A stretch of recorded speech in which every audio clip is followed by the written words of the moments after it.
This summer is one of the most competitive summers at the box office we've seen for quite a few years. Over a matter of weeks, the studios behind the likes of Mission Impossible, Barbie, Oppenheimer and the Blue Beetle will spend more than $100 million marketing each and every one of them, hoping it will pay off in the guise of mass audience viewership. But relative to marketing spend, there is one movie that is kicking all their asses, both at the box office and in cinema score measured word of mouth. And that would be the comparatively low-budget independent production The Sound of Freedom, where even the theatrical release was crowd-funded. Such a movie should not be able to hold its own against so many much more expensive movies, yet it does. And as we've already seen, that has Hollywood spooked, because they did not and still do not want you to see this movie. Not when there are so many other fine establishment-approved alternatives, like Indiana Jones, that you could be spending your money on instead. And so, for that, and maybe one or two other reasons, the movie has been under relentless attack. The movie and the filmmakers have been accused of peddling various conspiracy theories. The audience have been equally accused, and perhaps most distressing of all, the movie's subject matter itself has been trivialized, as if it's not that big a deal. Not just in print, not just in online articles, not just by certain pundits, but on prime time on CNN. And all that's done is drive more traffic to the movie itself. In this editorial, we will take a deeper look at these attacks, why they make no sense, and finally, see the filmmakers' response to them.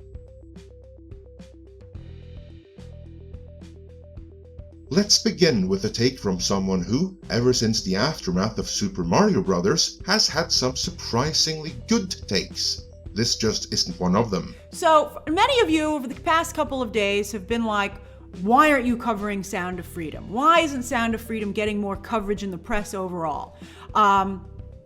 And you know, it's very conspiracy theory-like. It's not complicated. It's because of its relationship to right-wing conspiracies. That's the whole reason that it isn't getting any traction. Sound of Freedom is uncomfortably close to several right-wing conspiracies and the associated groups. No, Sound of Freedom the movie is in fact not close to any conspiracies of any kind, nor to any of their associated groups, and I will get back to why after going through the accusations. But what Grace is doing here is going through the same talking points against the movie which are being disseminated through a number of corporate news outlets, and even the corporate press. Let's revisit that corporate press for some more details. You have a lot of people who are in this world of QAnon who say, oh, they don't know what that is, they've never heard of it, they're just asking questions. With somebody like Jim Caviezel, he is openly embracing it, he's openly using its catchphrases and its concepts, he's speaking at QAnon conventions, and this film is being marketed to either specific QAnon believers or to people who believe all of the same tenets as QAnon, but claim they don't know what it is. I won't deny that Jim Caviezel has been in a few places and said a few things which opens him up to such accusations. That doesn't necessarily mean the accusations would hold up in a court of law, but I can see why someone looking to stop the claims of QAnon from spreading would level such accusations against Caviezel. But what exactly are the claims of QAnon?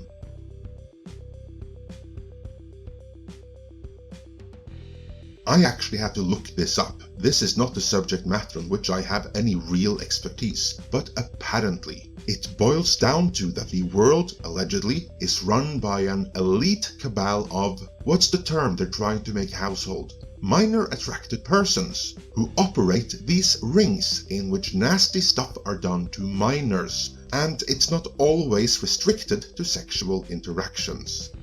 This, then, is the gist of the conspiracy theory that CNN's guest, Mike Rothschild, wants to see stopped.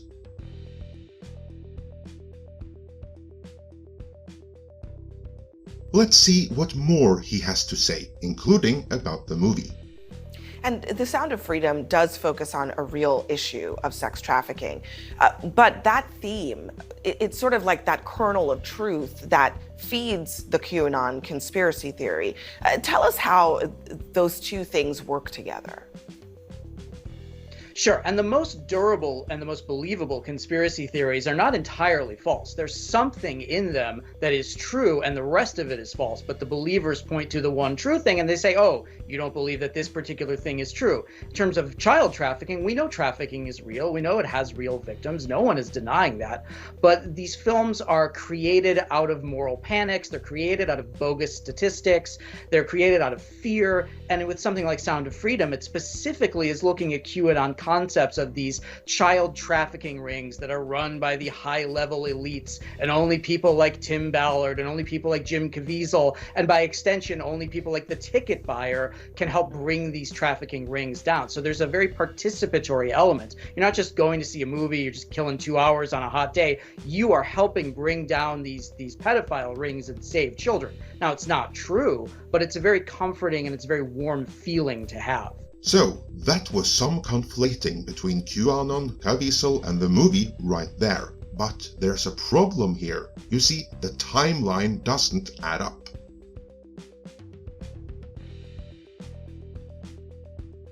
QAnon didn't begin until late 2017 and didn't get any serious attention until 2018. This movie was filmed in 2018, but it would have been written around 2015-2016, before there even was a QAnon.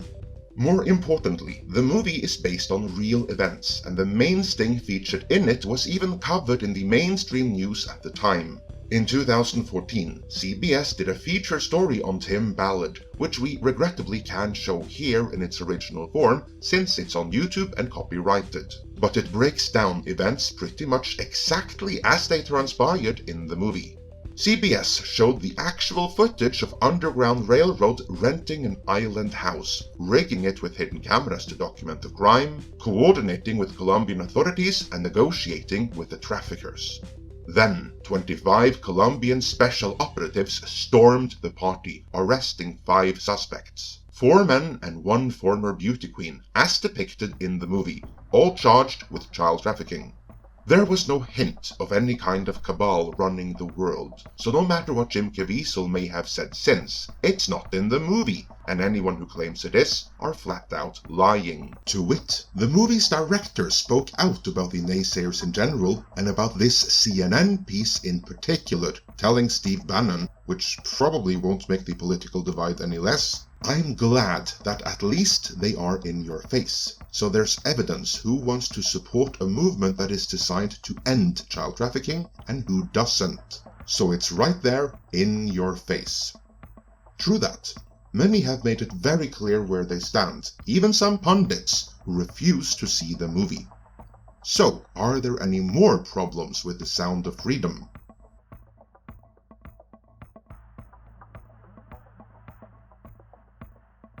Help me out, Grace. Sound of Freedom is uncomfortably close to several right-wing conspiracies and the associated groups. And the movie has been politicized by the far right. Not only with accusatory statements of, oh, this isn't why it's getting coverage because it's some kind of conspiracy theory. Just people don't want to be anywhere near that. I agree the movie is being politicized, but considering all the same sounding articles and all the similarly coordinated news coverage that is coming from the corporate press, I think it is debatable who is most responsible for that politicization. Anything else? And then also, religious groups and far-right organizations have been buying up a large number of the tickets, not just to give out for free, because they care about the film, they want to spread the message, etc., but clearly to also bump up that box office. So that's actually not a legitimate box. I mean, it is legitimate in that amount of money was made, but it didn't sell that number of tickets. It didn't entice that number of people to do it. I don't mean to do any kind of whataboutism here, but are we then also suggesting that the Black Panther's box office wasn't legitimate? Because on that, there were multiple heavily publicized campaigns aimed at buying tickets for and busing black kids who otherwise might not have been able to go to theaters. The Black Panther Challenge, it was called, and it was brought back for Wakanda Forever, and there were similar campaigns aimed at crowdfunding tickets for girls for Captain Marvel. I remember this because it was celebrated when Disney were doing it. but rules for me and rules for thee, I guess.